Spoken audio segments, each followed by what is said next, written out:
Hey everybody, this is GGB, and we're getting into some Friday action, some Friday games. We have about 8 for you today. It's gonna be really exciting. This is a really great week of college football. Honestly, I love first week because you get games on Thursday, Friday, Saturday, Sunday, and then Monday. So you get 5 whole days of college football. It's really kind of amazing. It's so much fun. But the first game we got on Friday at 7 o'clock is Western Michigan, which went 8-5 last year, had a very good year, traveling to number 15 Michigan State, which had a very, very good year last year. They went 11-2 last year. Michigan State's favored by 20 on ESPN, and just kind of really cool that we get to see both these teams that had really good seasons last year play against each other. The quarterback for Western Michigan, Jack Salapak, went 3 of 5 last year for 20 yards and 60% completion percentage. Obviously was not the starting quarterback last year. So, brand new quarterback for the Broncos. We're going to see how that works out for him. Sean Tyler had 178 carries for 1,150 yards and 9 touchdowns last year. And Corey Crooms had 44 catches for 768 yards and 6 touchdowns. Peyton Thorne comes back for Michigan State. He went 235 at 389 last year, threw for 3,240 yards, 27 touchdowns, 10 interceptions. But it's going to be a weird year. It just is. It's going to feel a lot different because they're not going to have their Heisman candidate running back there with them. It's going to be kind of weird. Last year, they were a really good team, and it's because of their running back. Jalen Berger, coming from Wisconsin. He comes here. He had 24 carries for 88 yards last year and a touchdown. Obviously, was not the most productive back there, but he was benched halfway through the season, or like a little bit into the season, for Allen in Wisconsin. And then Jaden Reed comes back, 59 catches for 1,026 yards last year and 10 touchdowns.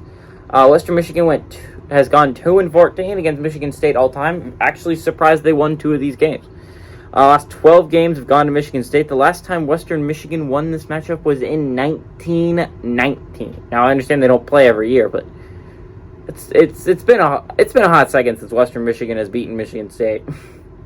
But it's just, this game is really exciting, mainly because we get to see if Michigan State is really that team. Is it really the team that we saw last year that competed for possibly a playoff spot, or Is it going to go back to the old Michigan State ways of about 8-9 wins every year? A good team, but not a playoff contender. So we're going to see if that happens. If this game against Western Michigan is close, I'm going to think a lot about whether Michigan State's really that good this year. But to be fair, good teams last year played close games with not great opponents week 1. I mean, you could look at Georgia, played Clemson to close. You could look at Oklahoma State played Tulsa close at the beginning of last year. It's interesting, you know? And some teams that I think are really, really good at the beginning of the year sometimes play close games against teams that I don't think are very good. I'm going to go with Michigan State on this one to win and cover, but, you know, this could be a very close game if Michigan State doesn't play well. Western Michigan's not a bad football team. 7 o'clock, we got Eastern Kentucky, which went 7-4 last year, traveling Eastern Michigan, which went 7-6 last year. Eastern Michigan favored by 12.5 points on ESPN 3. Taylor Powell went 125 and 189 last year, threw for 1,251 yards, 7 touchdowns, 6 interceptions, 66.1% completion percentage. Obviously did not have the best year last year. Darius Boone Jr. had 120 carries for 451 yards and 6 touchdowns last year, and Hassan Beydoun had 97 catches for 1,015 yards and 4 touchdowns. Obviously, Beydoun is going to be a very big part of the offense moving forward for Eastern Michigan, but Eastern Michigan was not the best team last year. I think a lot of people who are Eastern Michigan fans, a lot of Eagles fans can admit that they didn't play like they have the capability of playing last year, and a lot of that was on Taylor Powell. He did not have the best year.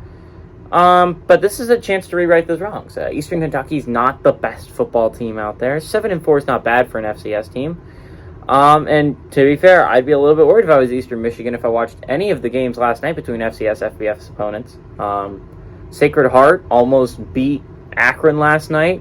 Bryant almost beat FIU. And then over on the West Coast, Portland State almost beat San Jose State. So we got a lot of almost upsets last year. Like when I say almost, the Bryant FIU game and the Akron Sacred Heart game both went into overtime. And the only reason Sacred Heart didn't win that football game is FIU was able to, not Sacred Heart, Bryant didn't win that football game. Was FIU was able to, they were able to get a 2-point conversion in overtime when the other team just went for one. So both those games were really good last night. All three actually really were. But I think Eastern Michigan should win this one. I think the Eagles are a pretty good football team. I think they have a bounce back year this year, and I think they clobber Eastern Kentucky. At 7 o'clock, we got Virginia Tech, which went 6-7 last year, traveling to Old Dominion, which also went 6-7 last year. Virginia Tech favored by 8.5 points on ESPNU. And this is the battle of the Penn State coordinators. Actually, this game's really cool because Virginia Tech's new head coach is Brent Pry. If you don't know who Brent Pry is, he was the Penn State defensive coordinator for the longest time. It was really kind of interesting that he never got a head coaching job. I always thought he very much deserved one, and he looked like he was a really good coach at Penn State, really good DC. So I was always wondering why our offensive coordinators were getting head coaching jobs and not Brent Pry. But then you look at Old Dominion, Ricky Ronnie, our old offensive coordinator, is the head coach of Old Dominion. These guys coach together, which is really kind of cool. That they're going to be playing against each other week one. This is Brent Pry's first time as a head coach of Virginia Tech, going against his former buddy, his former coordinator friend. But Virginia Tech's favored by 8.5 in this one. Grant Wells, the quarterback for Marshall. Marshall, 2 years ago, I was doing videos about Marshall deep into the season. And it was in large part because of Grant Wells. He was an amazing freshman QB. He slipped a little bit in his sophomore year, and I guess he saw an opening at Virginia Tech, and he went there and he took it.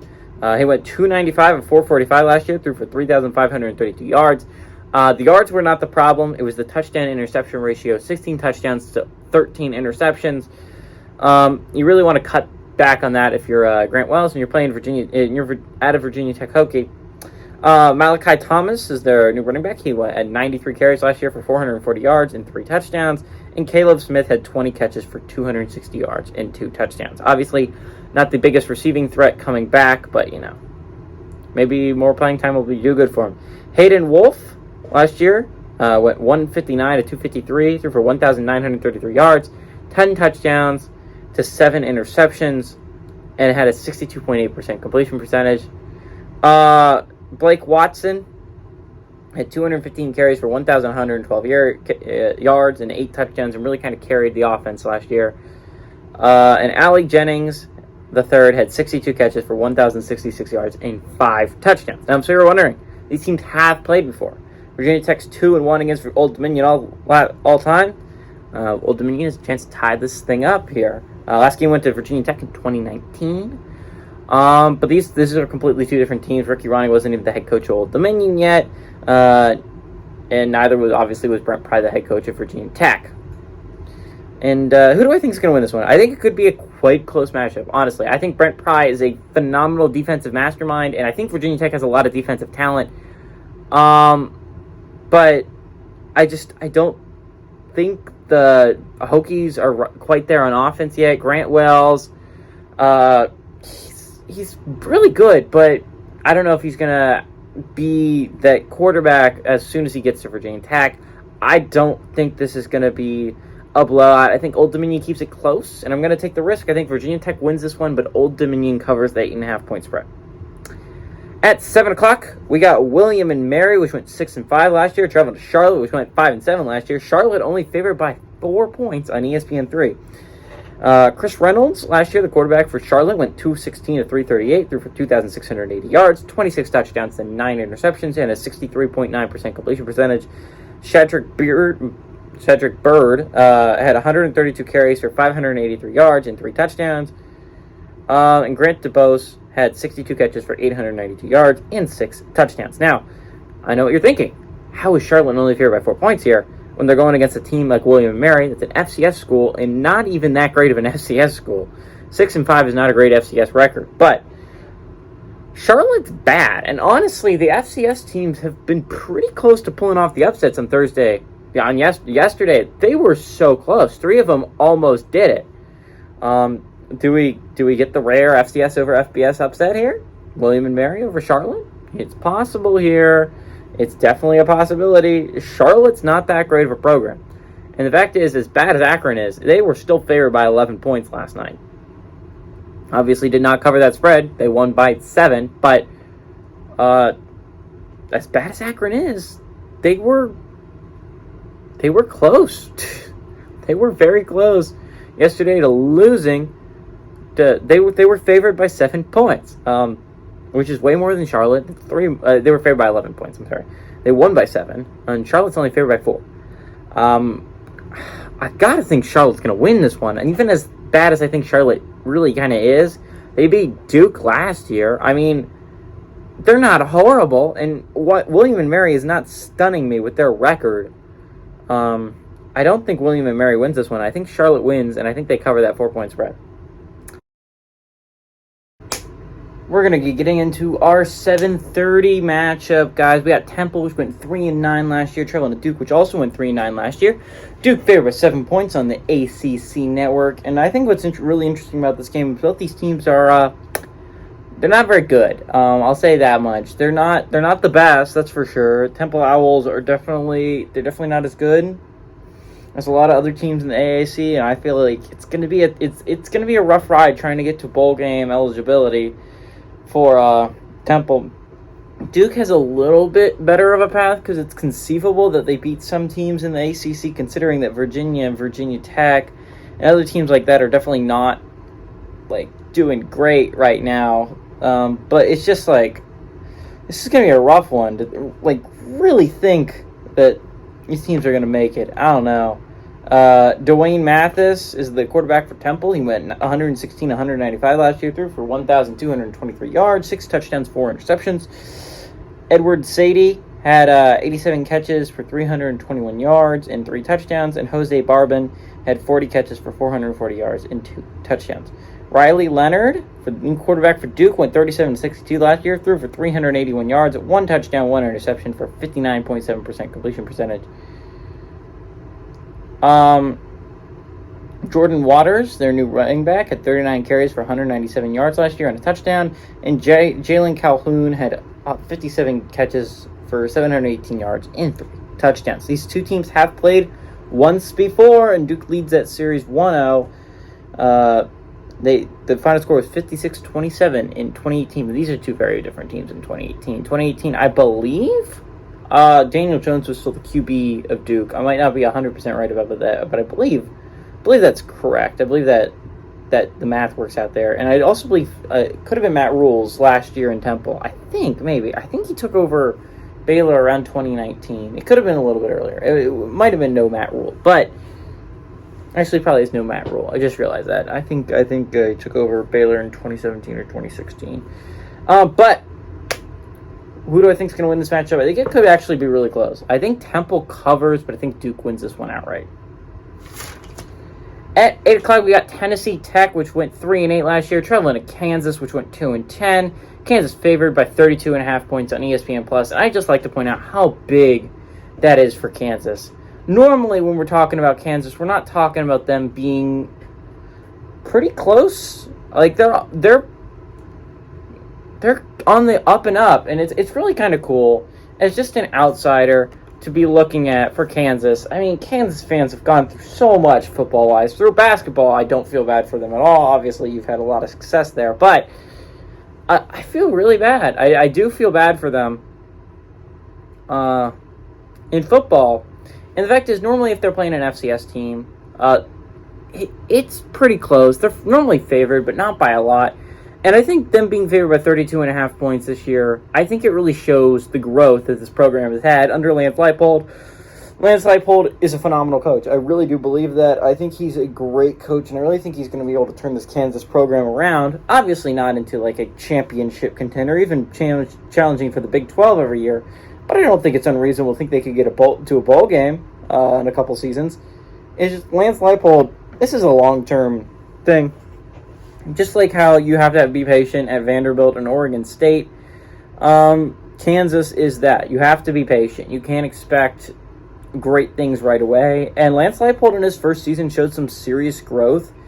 He ended up beating Texas, which was something that not a lot of Kansas fans were expecting heading into the season. And they almost beat Oklahoma, another thing not a lot of Kansas fans were expecting before the season started. So this is a completely different Kansas team. In my eyes, they look a lot better than they did a couple years ago. Jalen Daniels is their new QB. He went 81 of 117 last year, threw for 860 yards, 7 touchdowns, 3 interceptions, and had a 69.2% completion percentage. Devin Neal had 150 carries for 707 yards and 8 touchdowns, and Trevor Wilson had 27 catches for 364 yards and a touchdown. So, what do I think of this game? I think it has the possibility of being really fun if you're a Kansas fan. I think, obviously, you're not going to get a lot of opportunities to showcase how good your offense can be and your defense can be, and I feel like this is a big point. This is a point that you can actually showcase that and actually show how good you can possibly be, and that's really cool in my opinion. I think Kansas wins this one. I think they cover that 32.5 point spread. At 8 o'clock, we had Illinois, which went 5-7 last year, traveling to Indiana, which went 2-10. Indiana favored by 4.5 points on FS1. And I think this game could be really interesting. Obviously, Indiana is one of those teams that went from being really good 2 seasons ago to being just lackluster last year and being really bad. One of the worst teams. Might be the worst team in the Big Ten last year. I'm going to say it. They were worse in my eyes than Northwestern, and that would be the only team that could challenge them for being that bad. So I think Indiana was, in my opinion, the worst team in the Big Ten last year, and it wasn't all that close. New quarterback for Illinois, Tommy DeVito. He went 32 of 52 last year, threw for 388 yards, 1 touchdown, 2 interceptions, and had a 61.5% completion percentage. Chase Brown is their running back, and he was absolutely phenomenal last year and was a large reason why they won those 5 games, and he was a big reason why they started the season 1-0. Chase Brown had 170 carries last year for 1,005 yards and 5 touchdowns. Isaiah Williams had 47 catches for 525 yards and 4 touchdowns. Indiana has a new QB. Last year they were going to start with Michael Penix. This year they're starting with Jack Tuttle. Jack Tuttle went 45 of 87 last year. Threw for 423 yards, 2 touchdowns, 5 interceptions, and a 51.7% completion percentage. Sean Shivers had 14 carries for 87 yards and a touchdown last year, and DJ Matthews had 13 catches for 165 yards and no touchdowns last year. These 2 teams have played a lot, 69 total times.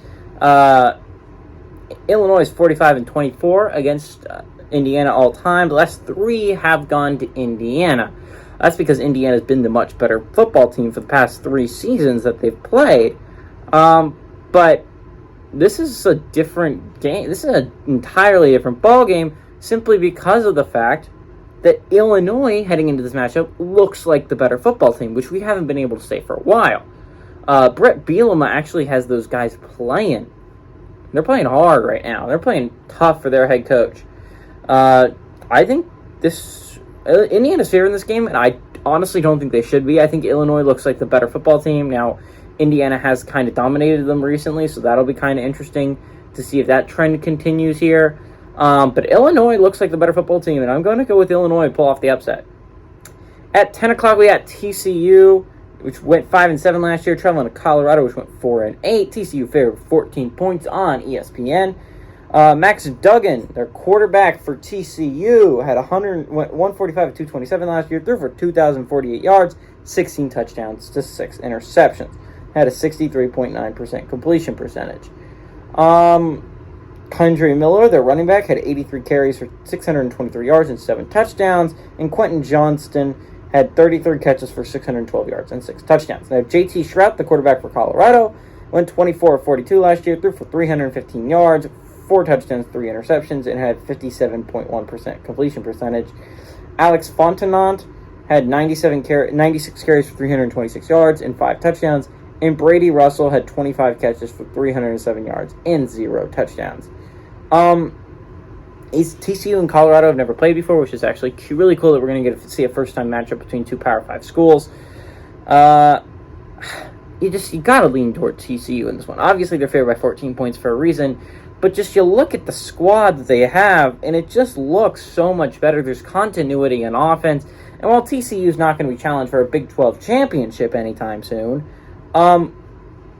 they're still TCU. They're normally around bowl game eligible or bowl game every year. It's just Colorado they looked really bad last year, and there's not the same continuity on offense that TCU has. TCU obviously has more firepower because they play in the Big 12, and offense is very punctuated in the Big 12. It's obviously very focused on. So just for that reason alone, I think you got to go TCU here. You got to go Horned Frogs to win and cover this matchup.